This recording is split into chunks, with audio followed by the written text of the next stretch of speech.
Hello, everybody. Welcome to Pod Maverick After Dark. Kirk Henderson and Josh Bowe joining you after the Dallas Mavericks played the Los Angeles Clippers on Saturday, November 29th. Josh, how are you?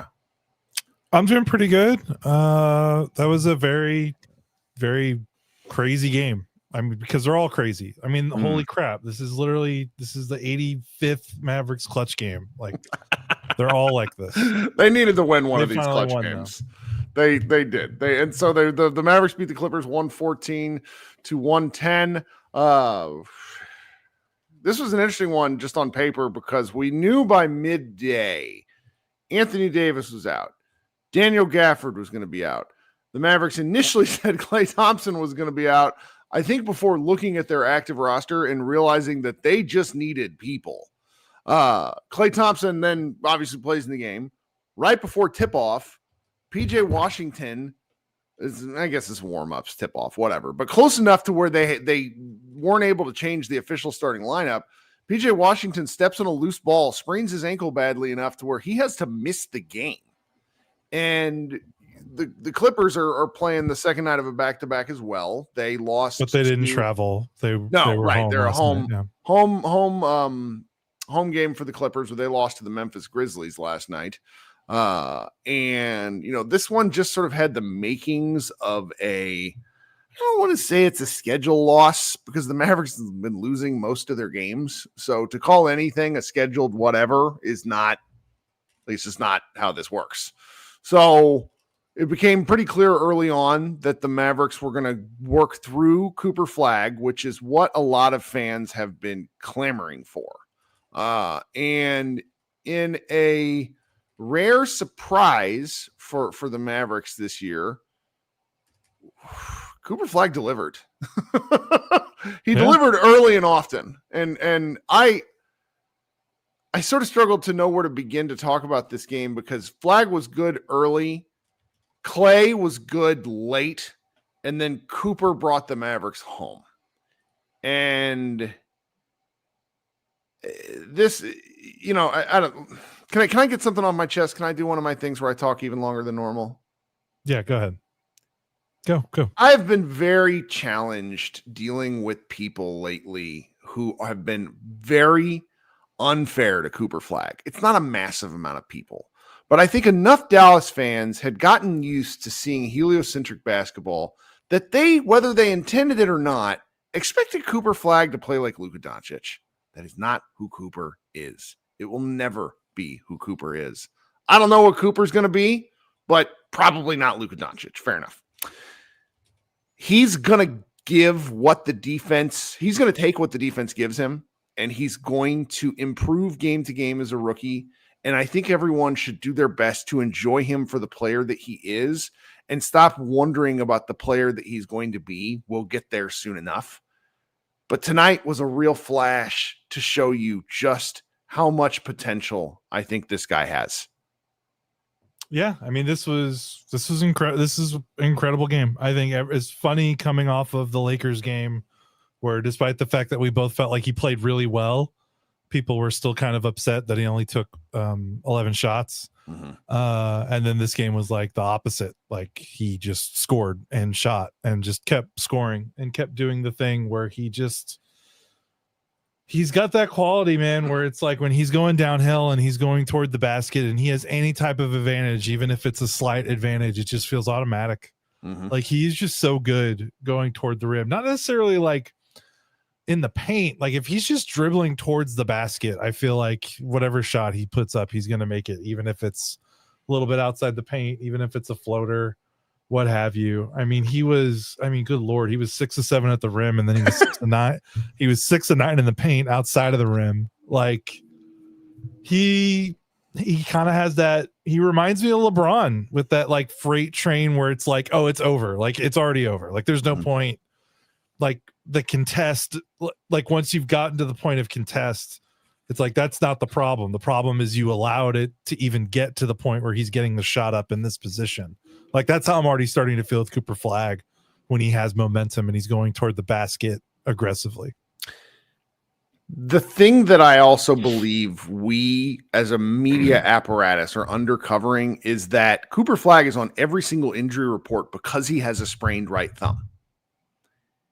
Every one of those finishes at the rim, I would be willing to bet, was left-handed. He is not shooting at the rim with his right hand. He got one over Kawhi Leonard for an and one, but I'm not sure if that really counts as at the rim. He doesn't want to be hit on his right hand. He doesn't. And that's like, it's fine. I think that's all. I think the thumb is also impacting his distance shooting. I don't want to say, because he still has some pretty nice pull-ups from like 17, 18 feet, but the three-pointer is just not there. And that's fine. I prefer watching him attack, quite candidly, though it is funny watching guys go under screens on him right now, because we're going to get to a point with Cooper Flagg, I feel confident about this, where he's going to rise and fire on these threes. And when he makes 32%, 33%, that's going to stop. And then he's going to have even more downhill action.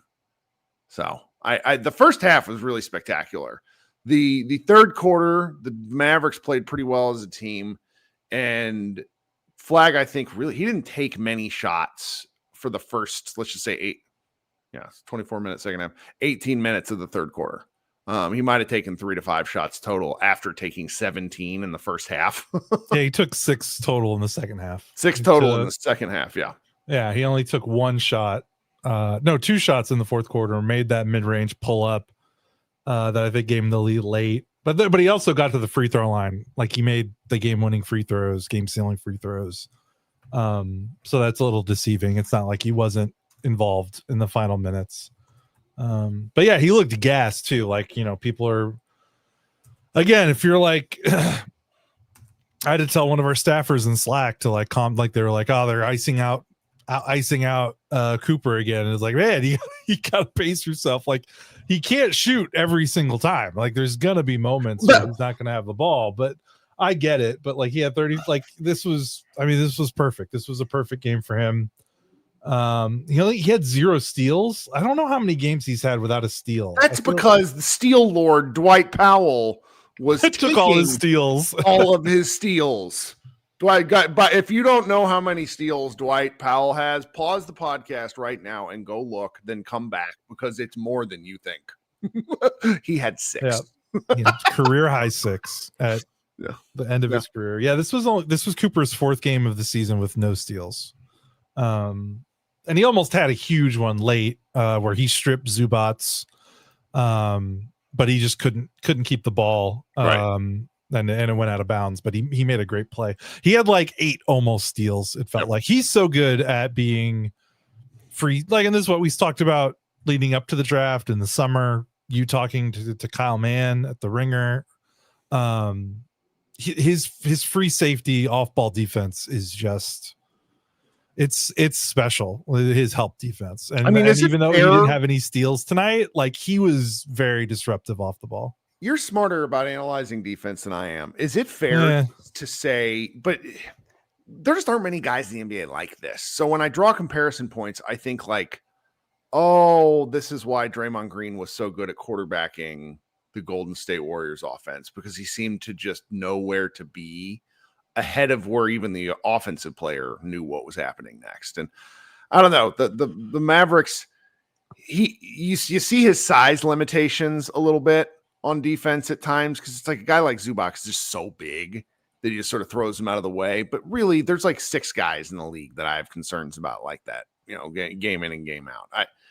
This was just the I don't want to call it the Cooper Flagg arrival game, but I think with how disappointing the Mavericks have been, they're now 6-15.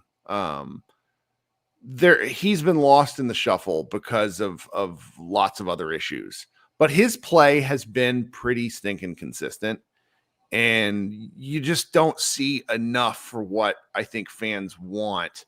And that's just going to come with time. It's a long year. And his development is not necessarily going to be linear, but so far, pretty stinking linear. Like, he's just kind of getting better every game. I don't know, man. Yeah, I know. I can't believe he hasn't turned 19 yet. It's bananas. Like, these last 2 games, I mean, kind of shows you everything you want. Like the Lakers game, I know was a loss, but like his ability to play make, and he had the career high 11 assists and making the reads. And then he comes back the very next night. It's like, okay, I need to score. And he scored and he got shots up. Again, for a guy that not that long ago was seen more as like a defensive prospect, like his offensive game just continues to surprise me. I don't know, not surprise me, but just the way it's going, like how fat, like we're not even to I'm not gonna lie, I don't think I would have predicted he had a 35-point night before Christmas. Me either. And we were both very high on him. Mm-hmm. So, kudos to him. He's the clear rookie of the year right now. Especially when you factor in defense, like even if he struggles a little bit offensively for like the next 2 weeks, like his defense is, he's the best defensive rookie, I think, in the league right now. And yeah, it's just he's a special player. And I know there's still a lot of anger and kind of sadness around the organization for a lot of people for a lot of various reasons. And it's kind of a shame that is there for some people. But if you can find it in your soul to give the team a chance, just the players, like you're going to fall in, like if you haven't already, you're going to fall in love with Cooper Flagg. And if you could somehow ignore all the crap that's going around outside the team, which is hard, admittedly, it's very hard, but if you just focus on the games, I think Cooper is going to, I don't know. He's going to win. He's going to win back a lot of people. I'll say that. Really nice. Okay. It's late. We're both tired. Let's take a quick break and then we will come right back. If you are at all interested in supporting the show, remember there's 3 ways you can do so. You tell your friends about the show. There are Mavs sickos in your life. There are. They're closeted right now because the Mavericks aren't very good. But you tell your friends about the show. Second way, listen to the ads. I know we got to put a lot of ads in here. That comes from up high. But if you listen to it, that's how Josh and I get paid once a quarter when we theoretically get paid. Last way is directly supporting the show. There's a link in the show notes. There's a link in the YouTube Live. We'll be right back. Okay, I'm going to host a rare Mavs party after this. So if you're at all interested here in the YouTube show, stick around. When Josh and I finish up, I'll cut for about 30 seconds, come back in. You can come up here, talk with me. You don't have to show your face. You can if you want to. It's a good time. I've now will be 21 straight of these. Josh, I had a very funny conversation today with our friend Mark Stein, who was like, "Is this lucrative for you to do this?" And I said, "No." but I do it anyway. I don't even want to tell you what my doctor told me when I went and saw her the other day. But get more sleep. Summed that up pretty much. For the most We're part. too old for this shit. Pretty much. It was kind of the same question. Do you make money? And I was like, technically yes. So, a little bit here and there. Yeah. All right. So I'm looking at some of the numbers around this game, and beyond Cooper Flagg being great, beyond Klay Thompson being just really shockingly good for 23 points in all 23 of his points in the second half. Okay, so let's talk about Klay. Let's talk about Klay. Klay won them the game. Cooper won them the game, but Klay actually kind of won them the game. Klay sealed it. Klay was the hammer. Yeah. Cooper kept them attached, and Klay pushed them over the finish line. They absolutely. If he's just a little bit worse, they lose this game probably by like 7 or 8 points, even if Cooper finishes with 35. 23 points in the second half. After I think he missed all of his shots in the first half, and you're just kind of like, and you didn't even know he wasn't supposed to play, and then he has to play because they're sitting so many guys out. It was just vintage Klay. There's no really analysis here. He just made shots. He made shots that he's been getting all season. And this is something you talked about. He's a slow starter, and we're starting to get out of October. We're getting out of November. Isn't December is kind of when he kind of starts heating up? Yeah, so it's a 20 game kind of thing. And he had one of those absolute bullshit I know they're talking. I was listening to the Clipper broadcast. They're talking about how, just Klay's shot as a whole. He hit one. His arm, his upper body is almost always perfect when he's shooting the ball, which is, I think, what drives me a little bit crazy when he does the sidestep or the needed pump fake, because he's so good with the upper half of his shot that sometimes the lower body, it's like he can do whatever he wants. And he hit one of these where he's coming off the screen and his hips are not turned remotely in the right direction. He's just rising and gunning, and it just hits nothing but the bottom of the net. Like one of those threes that like makes the popping noise. And that's disheartening if you're a defender, because they were close on Klay. Like I feel like they were trying to give him the proper respect, but the Clippers are especially in the fourth. I mean, he made some bananas. I mean, they put Kawhi on Klay like that down the stretch. That's what that explains it all. Like how desperate they were to try to stop him. And even when they couldn't, like Kawhi picked up a foul on Dwight Powell, trying to fight through a screen because they were just like, we have to stop Klay. So that was pretty cool. Like Klay Thompson still having that. And like, again, he wasn't bad last season. Still like, he was very streaky. But what? He still shot 39%. What level? Yeah, he was still 39% on 7.5 threes a game. This is what he could get back there again. Yeah, and it's an expectations game. Do you expect Klay to take people off the dribble and score 21 points a game, or do you expect him to try to hit 4 threes a game for the Mavericks and score 12? Like I was never in the latter or in the former boat. It's like he's old. He's shockingly durable for given his injuries. But it's just that my expectations were always, can he hit some threes? And the Mavericks really need him to hit those threes. And that's that's not on Klay. That's on the team assembly. And so when you get a night like tonight, you got to win it. You just got to win it. So yeah, absolutely. No, you can't, like, it was kind of we came out of Lakers game last night. All right, the Mavericks wasted an offensive performance because they couldn't guard Luka and Austin Reeves enough. I just didn't think they'd get another strong offensive performance. I don't know what the offensive efficiency was. It couldn't have been great tonight. They were good on twos. They were bad on threes. But this lets us cycle back to some of the numbers that I found interesting, at least. The key number for me for why the Dallas Mavericks were able to close out this game and the way that they did is the number of turnovers, 8. They kept it down, and keeping track of the ball has been really rough for the Mavericks this season. I don't know where they rank on turnovers, but they've been in like the bottom 5 in terms of turnovers per game. Yeah, absolutely. And Cooper only had 3, despite the fact that he handled the ball a lot and he had 22 shot attempts. Nimhard was good again ish.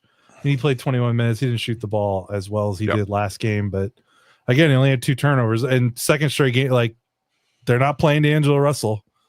Second straight game, he's not playing. Like didn't even get off the bench on the second night of a back-to-back. Like he's out. Jaden Hardy. Yeah, he's like Russell is out. Like I don't think he's coming back anytime soon unless they just have to with injuries. But this would have been a game where you would have been like, okay, he's probably, even if Kid doesn't want to play him, you might just have to play him because of the rest and PJ Washington gets hurt and all that stuff. But he still didn't play him, which I think says a lot. And I think Nimhard only had 2 turnovers. Brandon Williams had 1. So your 2 point guards combining for 3, and then your leading Williams scorer keeping it. 3. Yeah, Williams has been low key a turnover problem, but you sacrifice that for his ability to take it to the rack, and him keeping it close to the vest, I felt was pretty important tonight. He had one where he stepped through Harden and Kawhi for a layup, and I was like, and that came right after one of those possessions where Kawhi Leonard essentially went 1-on-3 and scored on the Clippers. And I'm just like, that was Kawhi was like, I'm bored and want to go home. That was a pretty pathetic performance from him in the fourth quarter tonight. Yeah, I mean, his last 2 missed shots where he just kind of like sleptwalked into like a mid-range jumper that he makes 9 times out of 10 and then clanked both of them. Yeah, I mean, the Clippers this was like the sadness bowl. Like two teams that had expectations of being something, and they're both literally at the bottom of the Western Conference. Both teams that are trying to win as many games as they can win right now. And yeah, I mean, this, as great as a win for the Mavericks, this is a fire everyone game for the Clippers. Because I mean, you're 5-14, you're at home, you have Zubats, you have Kawhi, you have Harden, and you lose to this Mavericks team. Like, that's got to be like, if I would, like, this is why I can't be an NBA owner, because I would literally like just send a text message to everyone and be like, you're done. Like, the whole coaching staff is gone. You're all fired. You're all traded.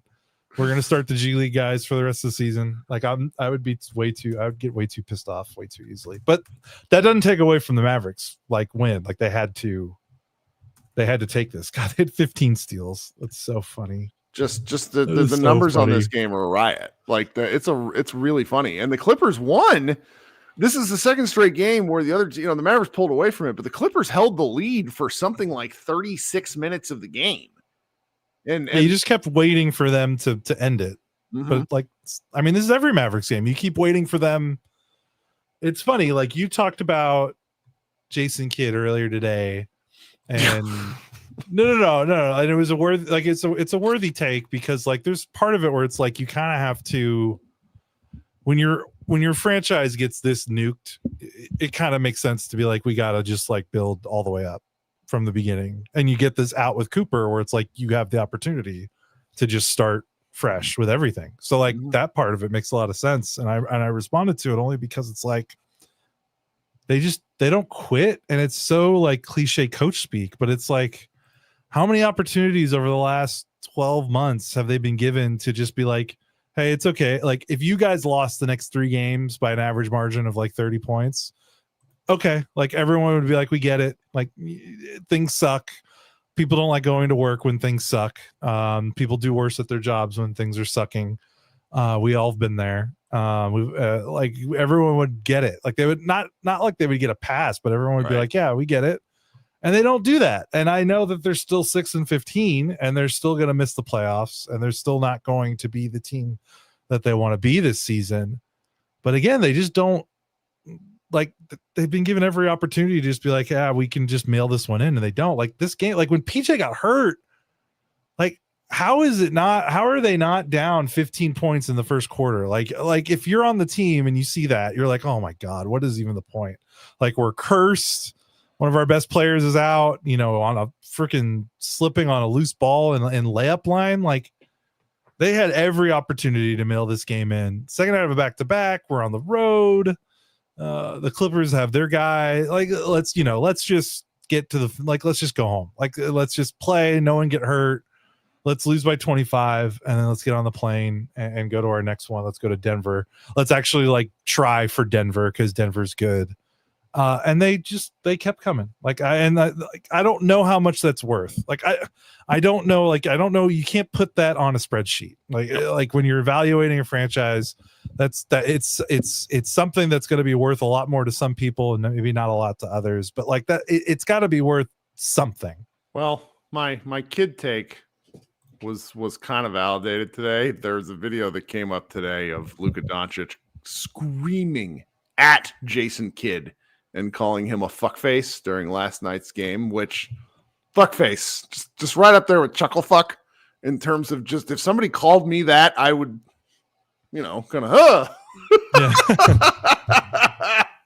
Anyway, you're right. I mean, you're ultimately right. I find myself in a place of, what have you done for me lately?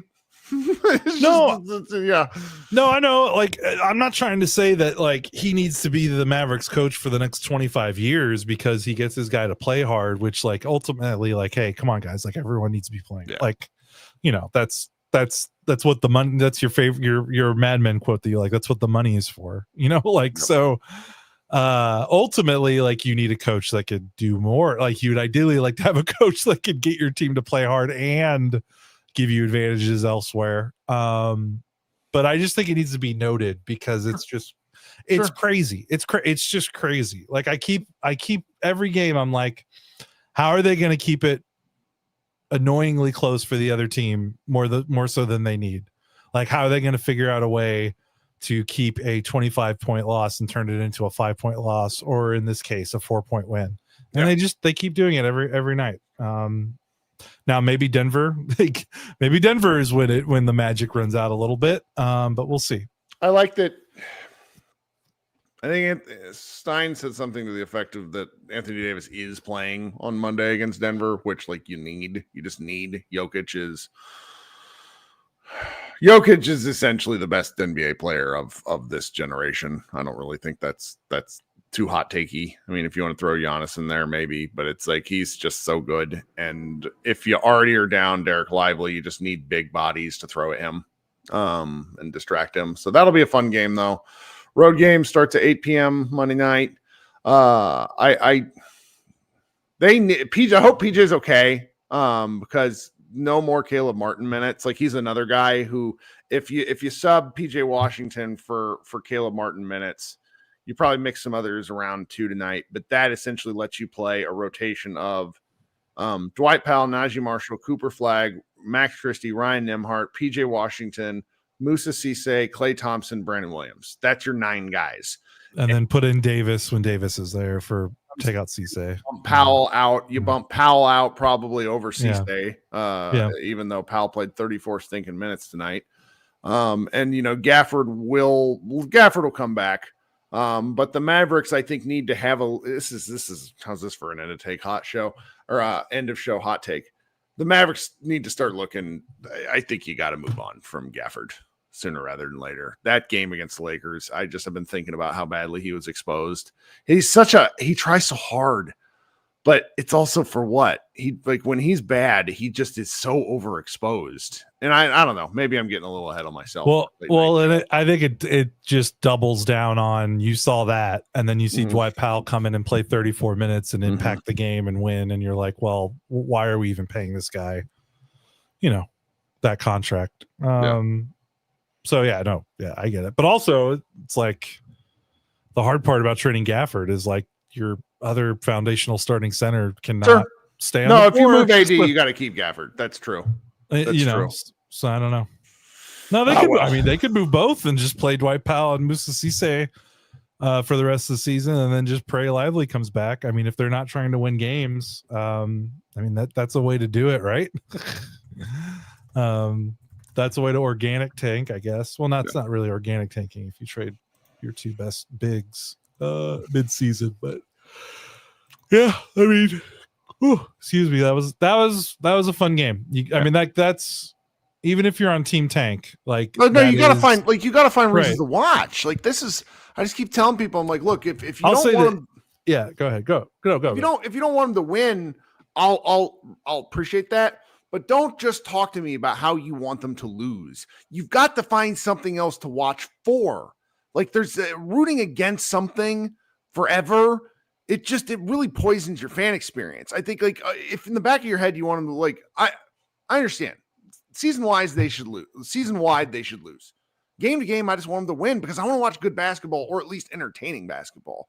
And the fact that they haven't been blown out maybe but more than twice this year, I think is a big deal. It's nice. Yeah, I think if you're someone, like, if this win upsets you because you wanted them to lose, you need to stop watching. Like, take a little break. Weeks. Yeah, take a couple of weeks, wait, and then come back. Because again, like we made this point a couple shows ago, where it's like even if they finish with 25 wins this season, which is one of the worst teams, they would be one of the worst teams in the NBA. That means they're going to win like 20 more games. Like, they're going to win like 23, 24, 20, like 19, 20 more games. Yeah. So like, you can't just be like, the tank's over because they win a game here and there. They're going to win. Even if they're the worst team in the NBA this season, they're going to win 15 to 19 more games. That's right. That's right. And remember, if you want to find something to root against, you can specifically make it Caleb Martin doing anything. Even though his stat line's actually kind of fun. 7 boards, 3 steals. He just these things. Stinky Caleb. Oh, well, he was nice to my kid before a game once, so I have a hard time being. Oh, there you go. So, all right. I'm going to hang out and do Mavs Party. Josh, you go get some sleep. We'll be back on Monday night. Everybody, thank you so much for hanging out with us here. Stick around. Those of you listening on the audio show, I'll put this up sometime Sunday afternoon. Everybody be good and go Mavs.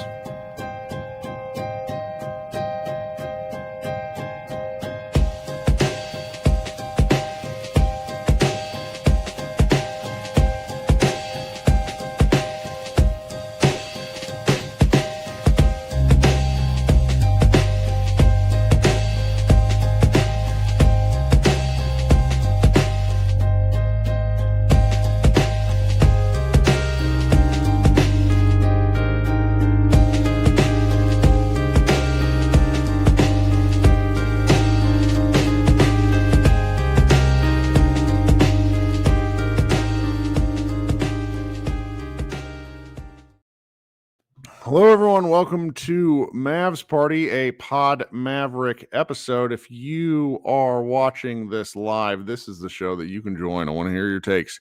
You click on the link in the comments. It is a StreamYard link that lets you join by phone, by computer. You don't have to show your face if you don't want to, but we go one by one. We talk Mavs. We can talk about the Mavs victory over the Clippers. We can talk big picture stuff. We can talk trades.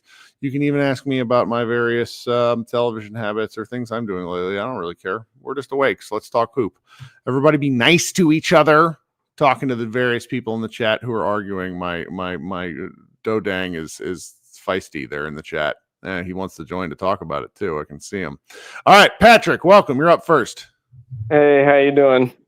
I'm good. I only show up for wins, I think. I think this is my third call this year, and I'm pretty sure they're all wins. So what if you plan to join every game? We'll make the playoffs. Well, I do watch every game, but I try anyway. No, I get it. It's a different. Everybody kind of fans differently.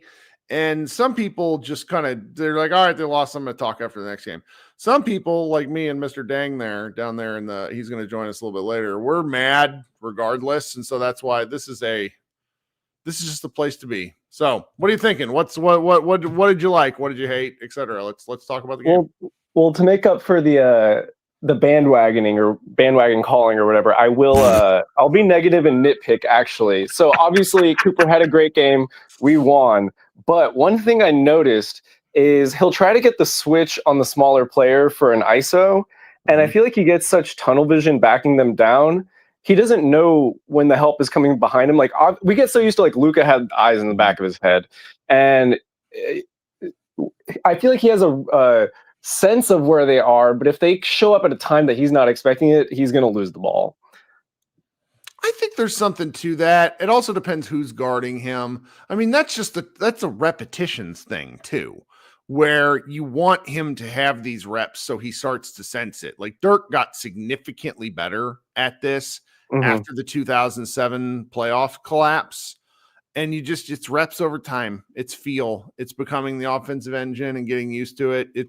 He had a fourth quarter turnover that I'm thinking of where he tried to do what you're describing and just sort of was like, fuck. He ended up with like three guys around him and lost the ball.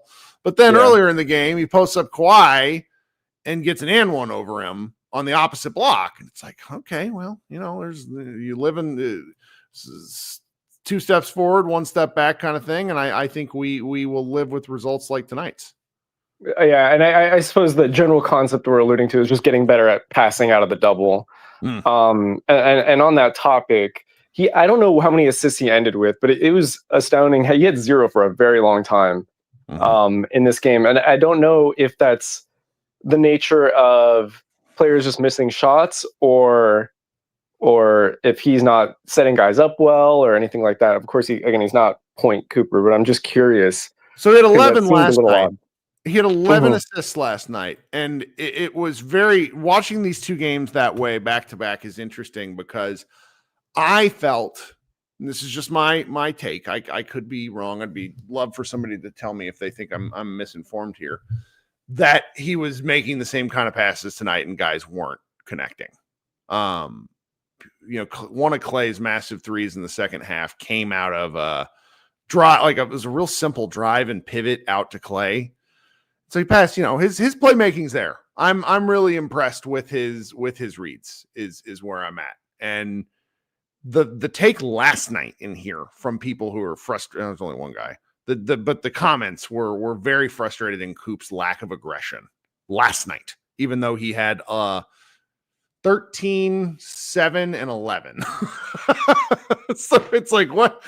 Some games you can't win for losing when it's because I think people are just wanting to see this rapid progression to him being the Mavericks' best player.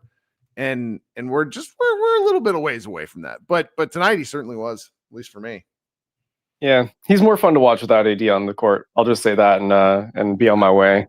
I agree. But don't tell anyone. I won't tell AD. All right, have a good night. Thanks for taking my call. Yeah. No, of course. And keep in mind, guys, don't slander Patrick. He did say, whoop.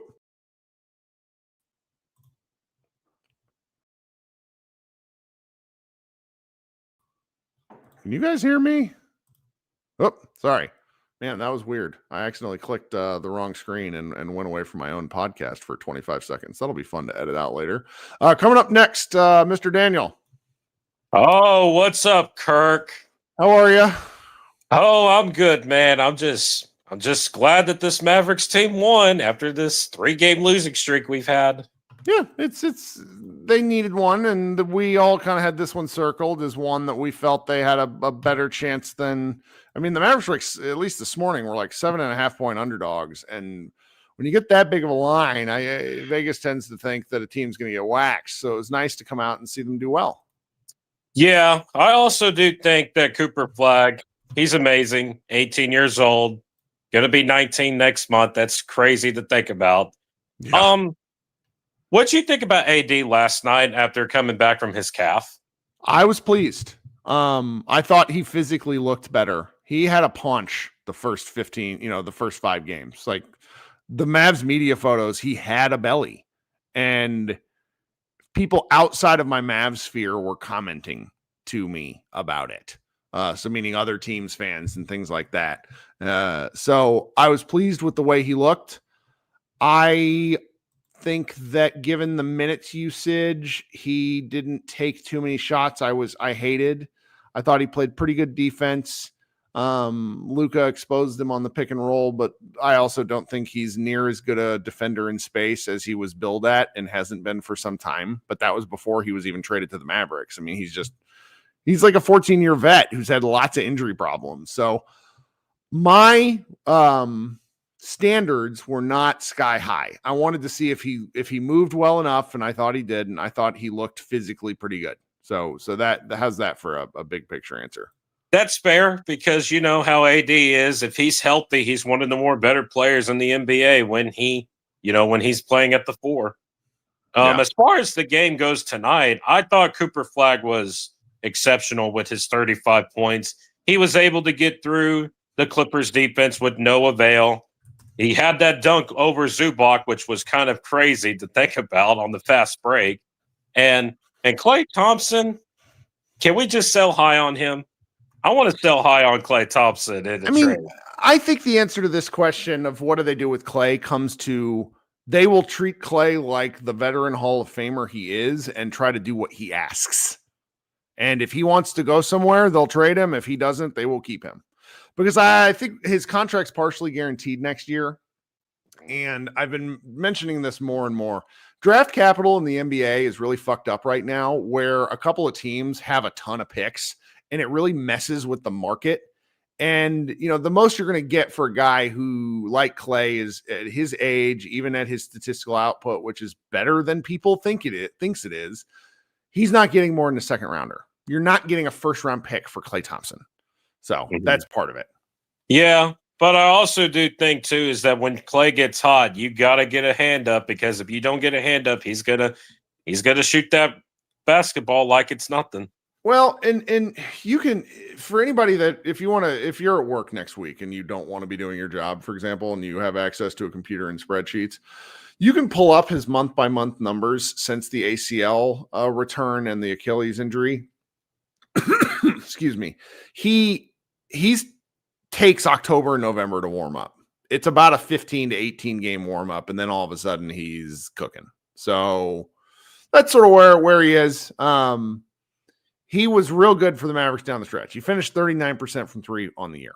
Now, I know it depends on what you were expecting from him. It's not like he's going to shoot 48% or something wild, but he's good. Like, and guys don't lose the ability to shoot. What Klay, I think, has done more of this year is he's no longer doing that wasteful pump fake that used to drive me crazy. He's just kind of taking the shots as he's been given. So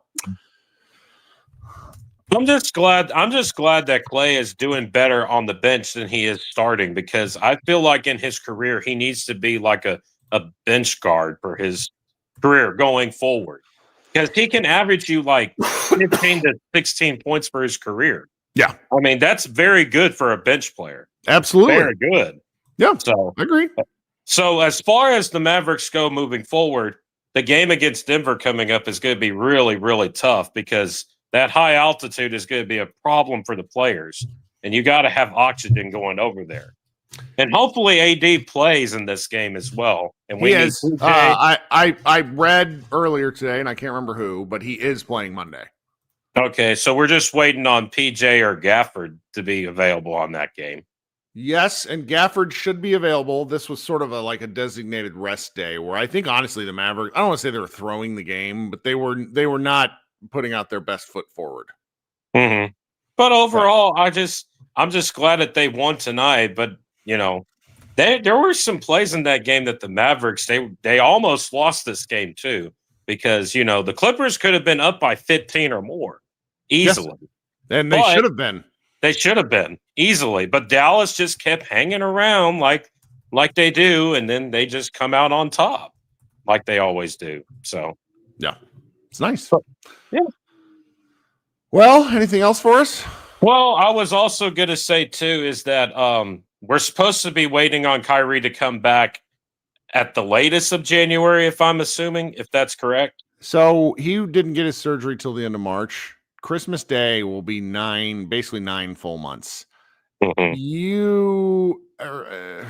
Chat GPT and other things will say NBA players, the window is 9 to 12 months. I just don't see it. I don't see him coming back. Right. I feel like January is the target date for him, I think. But as far as the point guards go, Brandon Williams and Ryan Nembhard, they've been great for us so far. And I really like Ryan's game. I think him and his brother Andrew, there's a reason why that he's a good player.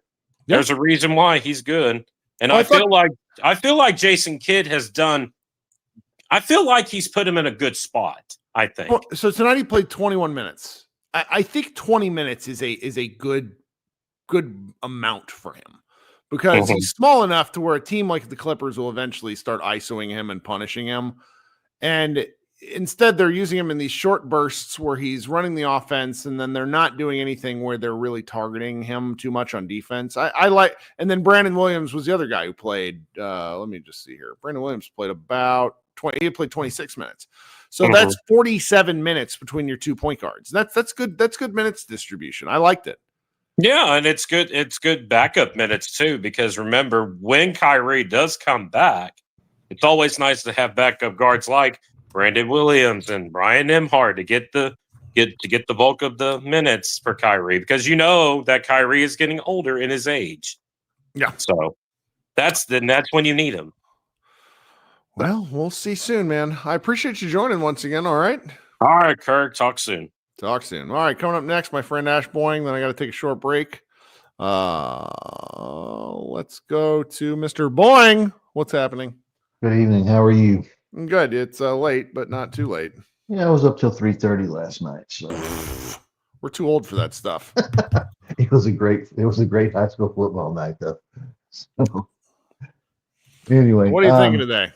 Well, I'm looking at the box score, and one thing really stands out. Mavericks shot 10 more shots than the Clippers. And I will tell you that comes from the fact that the Mavericks had 10 fewer turnovers than the Clippers. And isn't it kind of strange that when you have fewer turnovers, you win games? Finally. Having the ball is a good thing in the NBA. And so that stands out greatly. I like the fact that Cooper was able to get to the line, but man, I sure don't like the disrespect he's getting from the officials because I don't think they're giving him the same whistle that, say, even Kawhi gets or anybody like that. And he's a rookie. I understand it, but you'd like to see him. You'd like to see him get close to the same whistle. Yeah, and the free throws will sort of cover up what you're talking about because he attacked the rim relentlessly in the first half, and he only had absolutely did. Yeah, and he only had 2 free throws, and that was not. It was pretty silly. I'm not a refs guy. I had to stop becoming one after 2007 Mavs. I just don't. It's not fun for me. But it is getting a little annoying. Now, if the Mavericks were playing more competitive basketball, I don't know, they've been playing competitive basketball. If they had a better win-loss record, I think it'd be more of a story. And I think as the season goes on, I bet if you were to watch his free throw attempts month by month, they're probably going to creep up. Someone said to me today, they want him to attack the rim more just because he needs, in no small part because it'll push his free throw rate up. I'm not so sure about that with the lack of whistles, but I at least agree with the idea where tonight was the first night where he's really been looking for his own shot. And that especially in the first half. Mm-hmm. And I appreciate the guy wanting to make the right play, but I do think there's something to your point. So the more free throws you have, the more efficiently you can score. I mean, the Mavericks had 90 shots tonight, which I think that's a pretty good target for a nightly, shot number. It's kind of like the old football. Clemson used to shoot for 93 plays a game. Yeah. And that's how they were winning games, and how they were beating Alabama and stuff. And Houston, they're able to shoot 4 more shots a game than their opponents, mainly because their offensive rebounding is so relentless. So you just got to find that lever to be able to generate more shots than your opponent, because in that way you can sometimes be less efficient and still, win a game.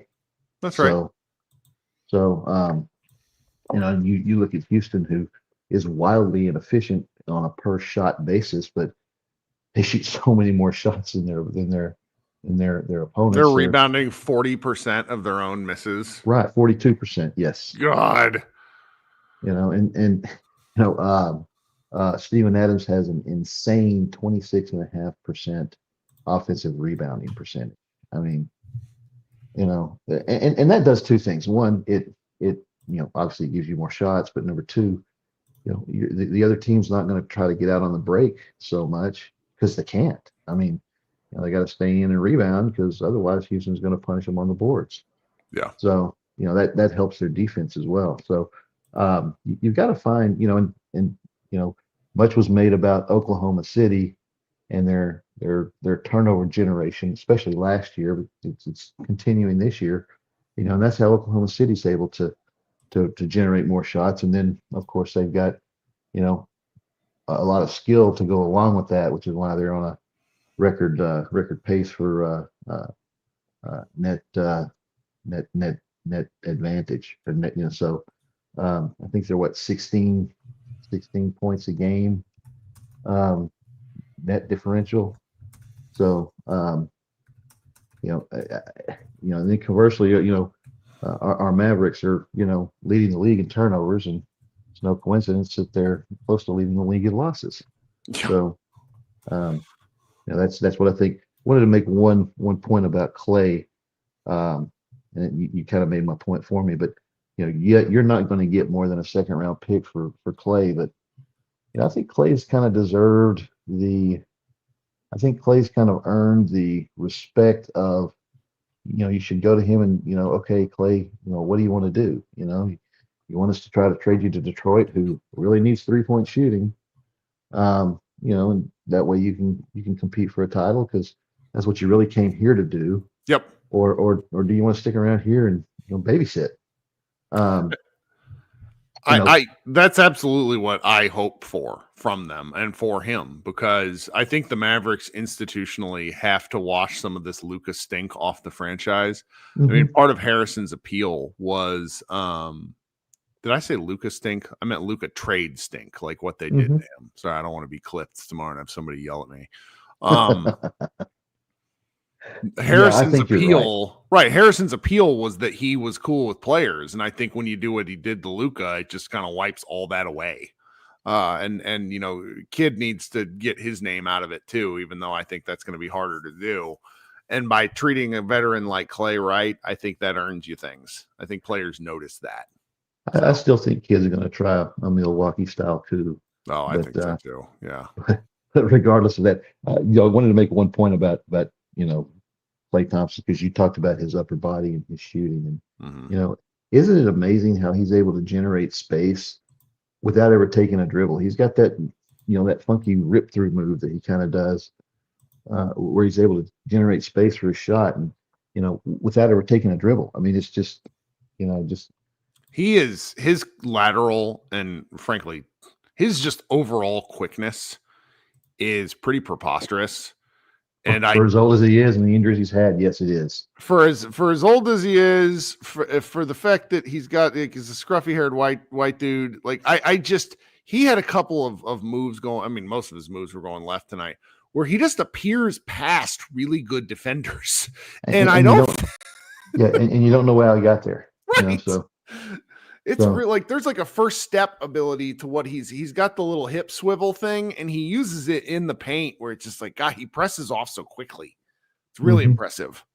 So, that's pretty much all I've got tonight. Got some really good football games coming up next Saturday. So, hey, where do those get played? Like, are we getting to where they might getting played at an arena? I didn't go out to Midlothian to watch my guys get waxed. I think I made the right call. That's a drive, and they played better than I thought they would. So, yeah.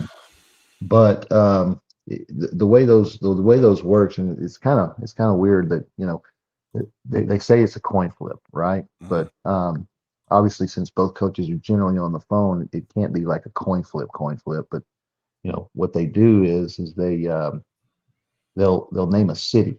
Okay, so one coach will name a city, and the other coach has to say odd or even. Okay, to describe the zip code of the city the first coach just said.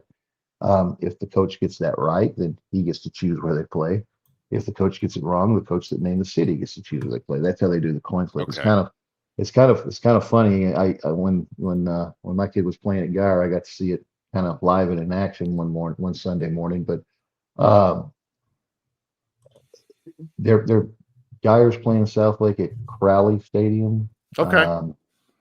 I think DeSoto's playing Willis, which is probably going to be a pretty good game. And I don't know where that game's going to be because Willis is down by Austin. So my guess is going to probably be Waco. Oh, God, Texas high school football is fun, right. But I will be paying attention because I like following it. But hey, thank you so much for joining, man. Not a problem. Talk to you later. All right, talk soon. Bye-bye. Okay, I'm going to take a quick ad break because I need to put some in the show. Mr. Green and Mr. Dang are waiting, I believe. If you like supporting the show, there are 3 ways to do so. Tell your friends, listen to the ads, and give money to Josh and I directly through the links that are in the show notes. So I feel weird just asking for money, but hey, this is it's harder and harder for Josh and I to do this. But anyway, we'll be right back. Okay, thanks for waiting. We'll be back on Monday night. So if you are listening to the audio only version of the show, you should consider joining the YouTube channel and participating. Coming up next is my man, Mr. Green. How are you, friend? I'm good, mate. Yourself? Yeah, not bad. A little tired, but we'll you be must all be right. running fumes. I used to work political campaigns, so I got kind of used to staying up all night. Doing dumb stuff. Then I also have I've got 2 kids under 10, and so it's just, between basketball, kids, work, I've got used to never sleeping, and so instead I just look terrible. So that's fine. What'd you think today? I spent all yesterday feeling Mate, I just wanted to come in and have a mental health check on you, Kirk.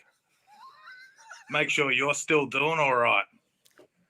I wonder how Kirk's going, because like I said, mate, I can't consume additional basketball content after a loss. Can't do it.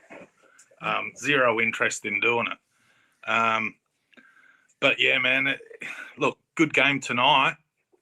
And it made me think that I haven't asked this question of you for quite some time. And it's the annual who are we getting rid of at the deadline question. Because I'm looking at the roster and look, I know this conversation's been quite Klay Thompson heavy. You know, you guys have commented a lot. Everyone wants to talk about Klay. Can't get rid of him. You're not paying him anything. He has an elite skill.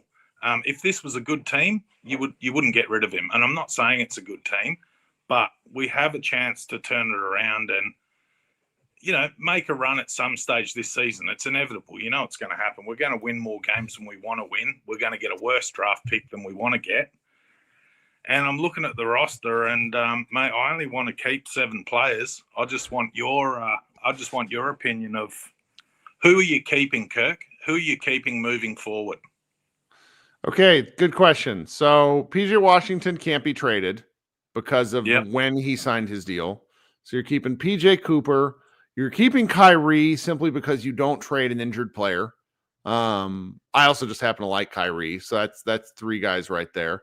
Ryan Nembhard's a 2-way player. Let's go, and I'm just kind of going through the guys here person at a time. You keep Max Christie as well.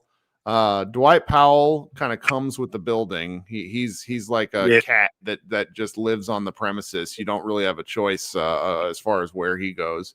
I like Najee Marshall a lot, but I also think that he's the kind of guy that a team might make an interesting offer for. I enjoy Moussa Cisse, but he's a 2-way guy.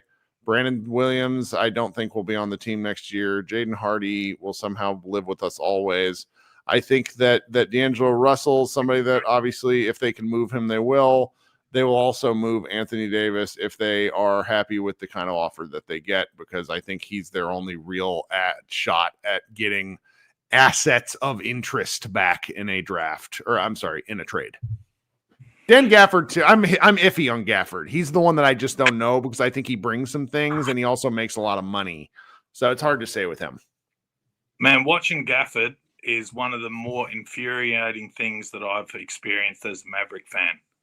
He's either very good or very bad to the point where every time he steps on the floor, it feels like he's dragging the team down. He's one of those polarizing players, and without someone to feed him the ball with lobs, he becomes insignificant to the team. And to be honest with you, apart from on the defensive end, Lively feels when I watch him to be exactly the same boat. I could live without either of them. I could get rid of both of them. Now, the unfortunate thing about Lively is I think we're just going to see this throughout his whole career. He's just another Anthony Davis. He's just going to be in street clothes all the time. I would sell high on Lively. I know that sounds bad, but he just can't stay on the floor. But man, Gafford, he's turning my stomach. I would get rid of him tomorrow. It's just one of those things. He's really hard to watch, and he doesn't look like he's buying in or playing hard to me. I don't know. I watch gut feeling. So since I'm kind of gross, I watch a lot of these games twice, and I value Daniel Gafford's effort. What I get frustrated with is that he is simply not big enough to do the job that they entrust to him, because he's 6'9" and about 230. And a lot of the times he just gets pushed out of the way, whether he means to or not. So he can't defensive rebound well enough. You're very much right that on the offensive end, unless he's getting fed stuff, he's not that helpful. Lively's kind of not a great defender though, Kirk. He's just not a great defender. He doesn't box out. He hangs his head a lot on the offensive end, which means he gets back, which means we're already in rotation. We haven't set up the defense. That's what really frustrates. The effort doesn't look like it's there. And I reckon that was probably one of the worst signings that we could have done, is to give him that contract. So, Alice Boying in the chat points out that he signed an extension. So currently he's making 14 million, and then that's getting like a boost. And I don't think that kicks in until next year. I could be wrong. Ultimately, it doesn't matter. He doesn't make enough money to where he's not tradable. I think he makes a little more than a backup big than what you'd like, but I think that teams are going to be interested in him. Like, I do think the Lakers will make a push for him. I do. I was more talking about the effort level. Sure. Giving him the bag, giving him the money, giving them the extension. It feels to me like he feels like there's nothing to prove. I don't know if he could have played earlier on in the season when he hurt his ankle at training camp or whatever the case may be. But, man, I just don't think he's given us a lot. When I watch him play, I just don't feel like he's given us a lot.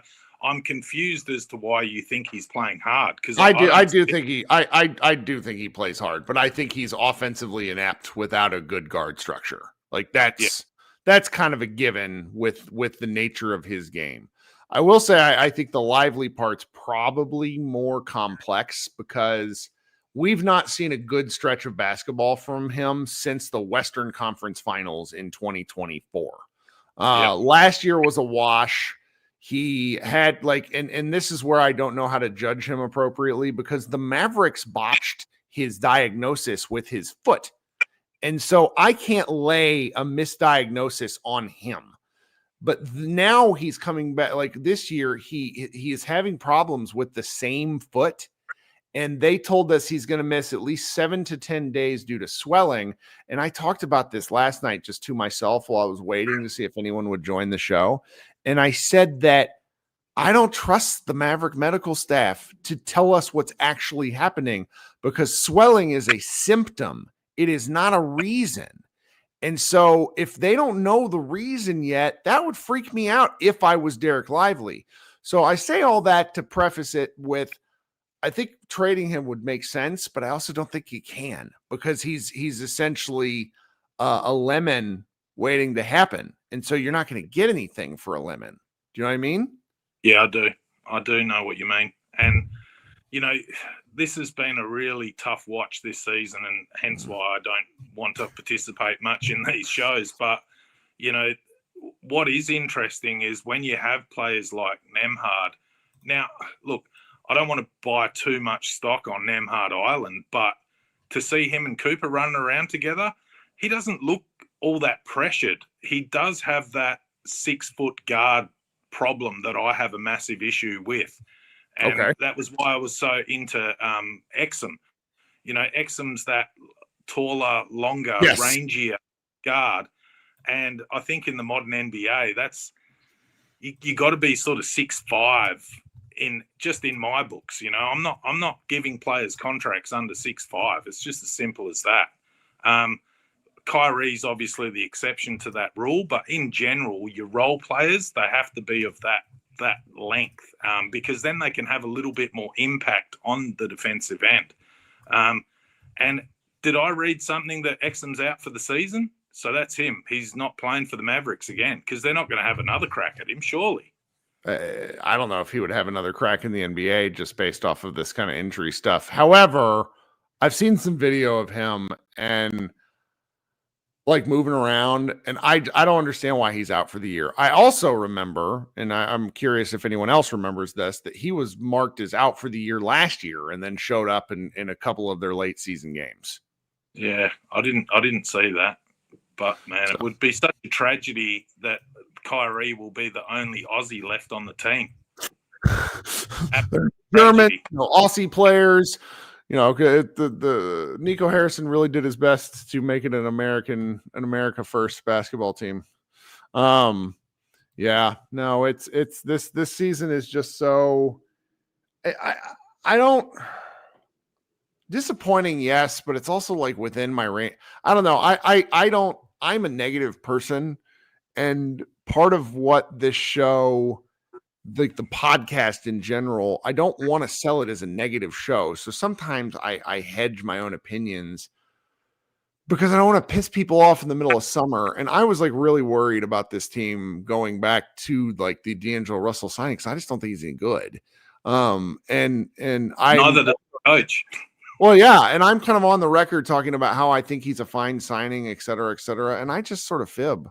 Like I should have just stuck to my core, my takes, because ultimately, who cares? Like I don't mind being wrong. Like the thing that I think people misunderstand about me a lot of times in my takes is like, if I'm wrong and the Mavericks win, that's better for me. Like I would much rather they be better than I think they are.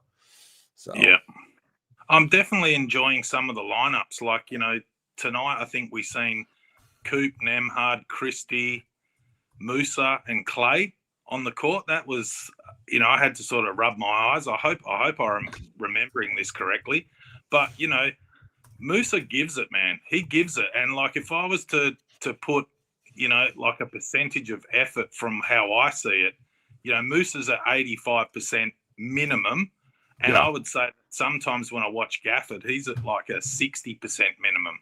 And that's what I always worry about when you have a rim roller and you don't have a great passer, a dynamic passer. And it would be different if Kyrie was out there. But when you have those sort of guys earning 20 mil plus, even though he's, this year he's only on 14 mil, man, I just hope he's not on this team at the trade deadline. I really do, because we need something, but we're not going to discount wholesale Najee Marshall or Klay Thompson. They're not leaving the team. But we obviously need to try and swap out some players, and even if we just get a few second-round draft picks, because the thing that was so infuriating about what Nico did to this franchise is that basketball's a game with 5 players on the court at one time, man. Mm-hmm. And when you have the best player, you have such a larger percentage of chance to win. And it's been a tough watch this year, Kirk, but I just wanted to check in and make sure that your mental health was still okay, Oh, especially at this time of night for you, mate. It's, it's, what is it, 2:42 p.m. over here? 12:45. Yeah. So by the time I get everything done, it'll probably be 2 a.m. So, that's fine. It's fine. Well, I was walking from a train station the other night after catching up with my high school mates at a bar in the city, and I was walking home at 3:15 in the morning from a train station waiting for an Uber. So I feel you there, brother. Might be just starting to feel human today. It sticks with you for a few days when you get off your sleep cycle. So, all right, man. I appreciate you joining us. All right. Thanks. Okay. So here's the deal, guys. Mavs win. So this is fun. People should join me even after losses. I understand. I actually do understand wanting to move it along.